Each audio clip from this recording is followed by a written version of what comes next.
Hello, welcome to Let's Drone episode 3. Today I wanted to talk about drones, the different type of drones and what's out there. If you're completely new in the drone world, the most popular name in the drone world is DJI. It's a company out of China. They've been at the top of the drone market, or at least in the consumer game, for I would say 15 to 20 years, if not more.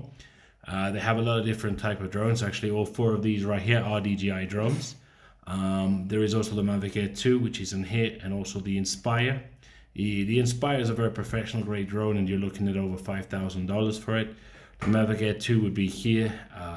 This is the Zoom, and this is the Mavic 2 Pro. So I think the Mavic Air 2 would be in between these. It's better than the Zoom. It's a little worse than the Mavic 2 Pro.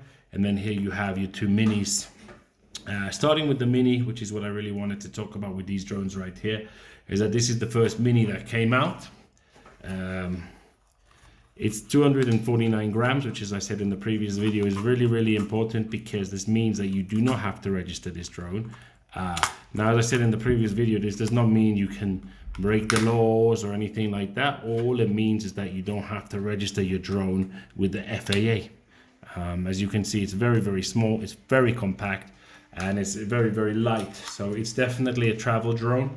Now, the disadvantage of the Mavic Mini was always that it didn't have very good stabilization, wasn't very good in the wind, and that it didn't have 4K. That's why earlier this year, or well, at the end of 2020, we're now in 2021, excuse me, they brought out this, which is the exact same drone, except they added flight stabilization and they added 4K video on it. So now this can take 4K video at 30 frames per second, which is basically incredible. It's an incredible little model. It's not so good with dynamic range, but if you're just a basic droner and you're not really highly into video editing, then the dynamic range doesn't matter. All this means is that it can't film very well in dark places. It can't automatically light it up, but you can do that in post. Now, you also have the zoom here, which I don't use that much because the camera is okay. It's not the greatest camera in the world, and I actually think the Mini is close to it in terms of quality. But what this gives you is an amazing zoom. It gives you actually 24 times optical zoom, but in a digital sense. So this is actually has a camera of 24 times zoom, which, if you know you're going to be in an area and you know you're going to be somewhere where you're going to need a lot of zoom, or you can't get close to something, then this is definitely the drone for you. It definitely is okay in low light. It's not great in low light, and in fact, all 3 of these aren't good in low light. The closest I would say in low light, which is decent, is this one.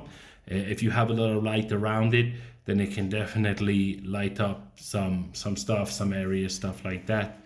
Now we're on to the Mavic 2 Pro. This is still considered, it's about 2 years old now, but this is considered the beast of drones. It is the last borderline drone that consumers can have before they go professional. You can control the aperture, you control the ISO. It has a lot of manual features, and it's very professional. And it has a Hasselblad, and right here it has a 1-inch sensor, which means it's very good in low light as well. It can let a lot of light in, and it films very well in low light. It doesn't need a lot of light, has an excellent dynamic range. Of course, it is heavy. It is around 1 kilo, I would say. So it's definitely not the lightest of the drones out there.